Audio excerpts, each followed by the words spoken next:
For over 100 years, Washington Square Park has been the heart and soul of Greenwich Village. In the past, the park has always been, of course, one of the major parks in the world where everybody converges. Music's played, discussions are had, politics are done. It's always been it's the village. It's Greenwich Village, and it's Washington Square Park. But for the past 2.5 years, renovations and construction have taken over most of the park. It's clear that there was some maintenance issues with the fountain especially. And what this led to was, I think the Parks Department came out with a kind of plan, a unilateral plan on their own, which is something that they have done before. Bryant Park, Central Park, Madison Square Park, Parks and Recreation Department came in with a level of expertise, of design ideas, and objectives for the park that they kind of presented as a done deal. And what they met then was this very deep and strong reaction, a sense of ownership of that place and of the park, and a sense of threat. The major issues, as I said, probably were the fences, the gates, the fountain itself. There were some issues about the placement of certain amenities like the dog run, the stage, the mounds, the historic playground. The truth is they had to tear up that fountain to begin with in order to deal with all of the substructure and pipes underneath. So the design was merely they have to tear it all up, so let's just relocate it slightly over to the 23 feet over. But it was a confusing issue for a lot of people in the community.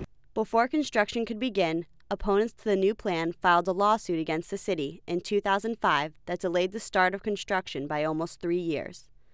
Construction on Phase 1 finally began in 2007, but not without more delays. Very few construction projects ever came in on time or on budget.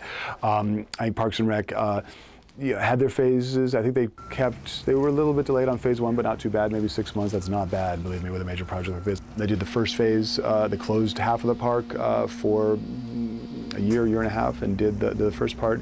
And then now, of course, the second part of the park is closed while they carry out the second part of the plan.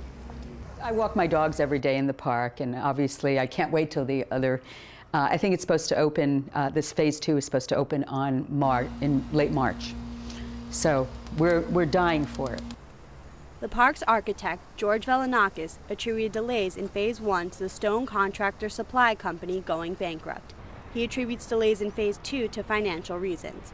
But publications such as The Villager and Curbed NY published emails from the contractor blaming the Parks Department for ordering the wrong granite and creating drawings unfit to work with. The Parks Department refused to comment. You could have phased things somewhat differently. You could have kept, okay, if you'd known things were going to take so long, which, the Parks and Rec Department's in the business of doing this, they must know. They could have phased certainly the playground or something, or the dog runs, so that you could have had them open at certain times of the year and closed other times of the year. I'm not, I am critical of the way the Parks Department handled it in general.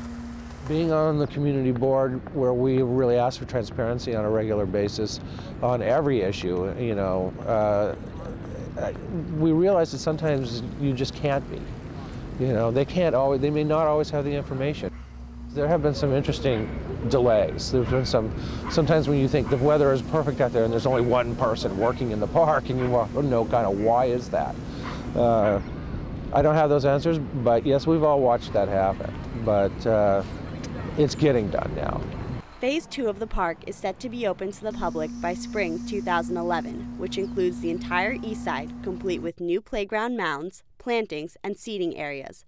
A final Phase 3 will begin sometime after. The biggest thing is going to be the new comfort stations and office manager areas, the buildings that are on the south end of the park here.